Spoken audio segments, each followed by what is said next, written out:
Ration సరఫరాలో అక్రమాలు జరిగిన నిర్లక్ష్యంగా వ్యవహరించిన చర్యలు తప్పవని ప్రభుత్వ చీఫ్ విప్ సీనియర్ శాసనసభ్యులు జీవి ఆంజనేయులు హెచ్చరించారు.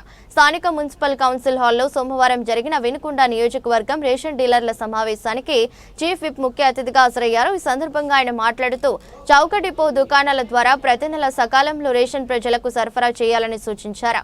రేషన్ పంపిణీలో అవకతవకలు అక్రమాలకు పాల్పడితే ఆయా రేషన్ షాపుల లైసెన్సులను తొలగించడం జరుగుతుందని హెచ్చరించారు. జరిగింది సార్.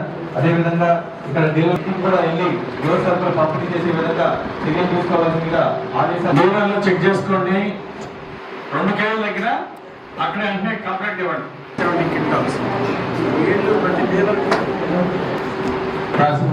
తగిన విధంగా చర్య తీసుకోండి. టీపీలు 5వ తారీఖు లోపు రేషన్ అనేది అందట్లేదు సార్, అంగన్వాడీ సెంటర్స్కి. దానివల్ల టీహెచ్ఆర్ చాలా ఇబ్బంది అవుతుంది సార్. 5వ తారీఖు లోపు అదేవిధంగా కొంచెం చూడాలి సార్. ఇంకొకటి ఏంటంటే 5వ తారీఖు లోపు అందకపోవడం వల్ల సేమ్ మిడ్ డే మీల్స్కి వచ్చిన ప్రాబ్లమే మాకు వస్తుంది సార్. 14వ తారీఖు లోపు కూడా వీళ్ళు కవర్ వేయించుకోకపోవడం వల్ల అవి మళ్ళీ నెక్స్ట్ మంత్కి అవి గోబిల్లాగా చూపించడం, మళ్ళీ అంగన్వాడీ సెంటర్స్కి అవి గోబిల్లాగా ఉండి రేషన్ రాకపోవడం మాకు జరుగుతుంది. 1% కూడా డీవియేషన్ లేకుండా టైంలీ ఫస్ట్ ప్రయారిటీ వారికి డెలివరీ ఇవ్వాలి. చిన్నపిల్లల భోజనాలు ఇంపార్టెంట్. లేటుకు వస్తే ఆ మండలం డీటీ తహసీల్దార్ సరిగ్గా పనిచేయట్లేదని అర్థం. మీరు బియ్యం ఇవ్వకపోతే ఎవరు నష్టపోతుంది? మీరు డీలర్కి బియ్యం ఇవ్వకపోతే అక్కడ పేదవాడు నష్టపోతున్నాడు. డిఎస్ఓతో మాట్లాడాం, సివిల్ సప్లై ఆఫీసర్తో మాట్లాడాం. ఆ ప్రాబ్లం కూడా సాల్వ్ అయింది. ఈ వ్యవస్థ మీ అందరినీ పెట్టింది పేదవాళ్ళకి రేషన్ బియ్యాన్ని సక్రమంగా అందించడం కోసం. అలాగే పంచదార ప్రభుత్వం ఇచ్చేదాన్ని తెల్ల రేషన్ కార్డు ఉన్న వాళ్ళందరికీ ప్రతి నెల అందించేదానికి ప్రభుత్వం ఇస్తున్నటువంటి బెనిఫిట్స్ ఈ ప్రజా పంపిణీ వ్యవస్థ ద్వారా, డీలర్స్ ద్వారా, ఎండిఓ ఆపరేటర్ల ద్వారా ప్రజలకి అందించాలనేది ప్రభుత్వ యొక్క ఆలోచన. దీనిలో మీకున్నటువంటి సమస్యలు తహసీల్దారులు డీటీలు కూడా కొడుతున్నా, డీలర్స్కి ఎండిఓ యూనిట్ ఆపరేటర్లకి ఏదైనా సమస్యలు ఉంటే ఎప్పటికప్పుడు పరిష్కరించాలని ఈ సందర్భంగా తెలియజేస్తున్నా. ఎందుకంటే వాళ్ళకి ఏదైనా డీలర్లకి ఏదైనా సమస్యలు లేదా ఎండి యూనిట్ ఆపరేటర్లకి ఏదైనా సమస్యలు ఉన్నప్పుడు సమస్యలు పరిష్కరించాల్సిన బాధ్యత మీ మీద ఉంది. వాళ్ళకి ఏదైనా సమస్య వచ్చినప్పుడు మిమ్మల్ని అప్రోచ్ అవుతారు. మీరు బాధ్యత తీసుకొని ఆ సమస్య పరిష్కరించండి. అప్పుడే కింద వాళ్ళకి న్యాయం జరుగుతుంది. రేషన్ షాప్ బియ్యం పేదలకి సక్రమంగా అందకపోతే ప్రభుత్వానికి చెడ్డ పేరు వస్తుంది, ఎమ్మెల్యేగా నాకు చెడ్డ పేరు వస్తుంది, తహసీల్దార్కి చెడ్డ పేరు వస్తుంది. కాబట్టి ఎవరైనా డీలర్లు తప్పు చేస్తే అది మీ వలన ప్రభుత్వం అబాస్ పాలవుతుంది. సో వ్యక్తిగతంగా నాకు నష్టం జరిగినా ఒప్పుకుంటా, కానీ పేదవాడికి అన్యాయం జరిగితే మాత్రం ఉపేక్షించను. చాలామంది మీలో నాకు పరిచయాలు ఉన్నవాళ్ళు ఉన్నారు, నేను అభిమానించే వాళ్ళు ఉన్నారు, నన్ను అభిమానించే వాళ్ళు ఉన్నారు. మీలో మీకు నాకు ఒక అవినాభావ సంబంధం ఉంది. ఈరోజు మిమ్మల్ని ప్రత్యేకంగా గత కొద్ది రోజులుగా చంద్రబాబు నాయుడు గారు పేదవాడికి రేషన్ బియ్యం అందాలా, అలాగే షుగరు పంచదార ఏదైతే ఉందో దాన్ని కూడా అందించాలి, సకాలంలో ప్రతి వాళ్ళకి బియ్యం అందించాలని చెప్పేసి చంద్రబాబు గారు చెప్పడం జరిగింది.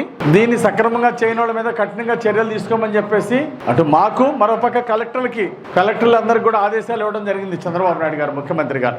మరి కలెక్టర్ గారి ఆదేశాలని తహసీల్దార్స్ డీటీలు అమలు చేయాల్సిన అవసరం ఉంది. మీరు బాధ్యతగా బియ్యాన్ని అలాగే పంచదార పంచితే, టైమ్లీ పంచితే, వాళ్ళ ఇళ్ళకెళ్ళి ఇస్తే ప్రభుత్వానికి మంచి పేరు వస్తుంది, మీకు మంచి పేరు వస్తుంది. పలానా డీలర్ మంచోడయా, మహానుభావుడు, బ్రహ్మాండంగా ఇస్తాడని చెప్తారు. ఇవ్వకపోతే ఆ డీలర్ పనికి మాలినోడయా, మేము వెళ్ళి అడిగినా ఇట్టలేదు, కావాలండి ఇదిగో ఈ 10 రూపాయలు తీసుకో కేజీకి, లేకపోతే మాత్రం నేను అసలు బియ్యం ఈను అని అంటున్నాడు అంటారు. ఆ విషయం నా చెవికి వస్తే డీలర్గా మిమ్మల్ని క్యాన్సిల్ చేయడమే కాదు, మీ మీద క్రిమినల్ కేసు కూడా బుక్ చేయడం జరిగింది. పోలీస్ కేసు, క్రిమినల్ కేసు పెట్టడం జరుగుతుంది. బియ్యం ఇవ్వకుండా తీసుకుంటే డబ్బులు తీసుకో, లేకపోతే బియ్యం ఈయను. ఎవడబ్బ సొత్తు? ప్రభుత్వం ఇచ్చేది ఎవరి కోసం? పేదవాడి నోళ్లు కొట్టద్దు. పేదవాడి నోళ్లు కొడితే పాపం అది.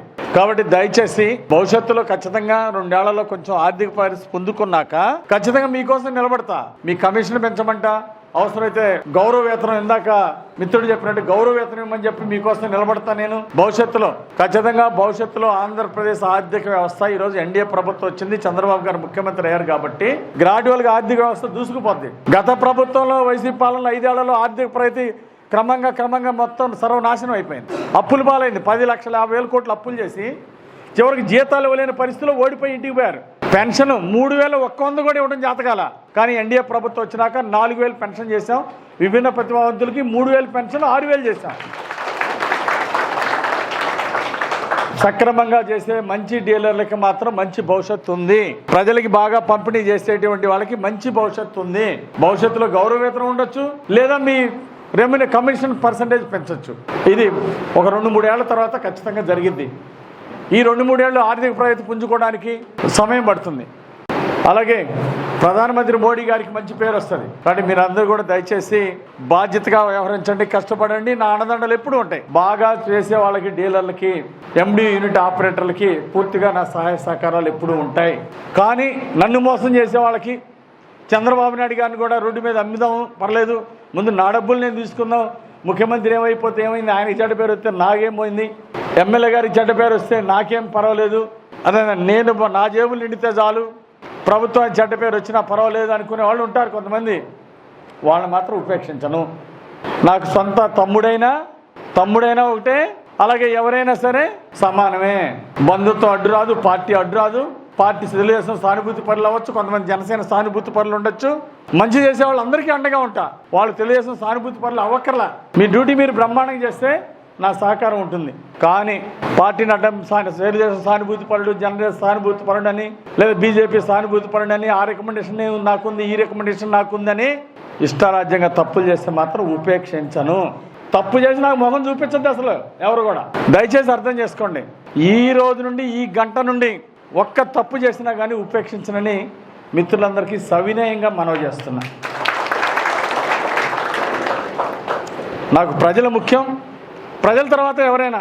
కాబట్టి దయచేసి ఎవరైనా సరే నేను బియ్యం ఇయ్యను, తీసుకుంటే డబ్బులు తీసుకో లేకపోతే లేదు అన్నారా, నేను ప్రతి మండలానికి కూడా వస్తా, ప్రజా దర్బార్కి వస్తా. ప్రతి శుక్రవారం మా ఆఫీసులో ప్రజా దర్బార్ జరుపుతా.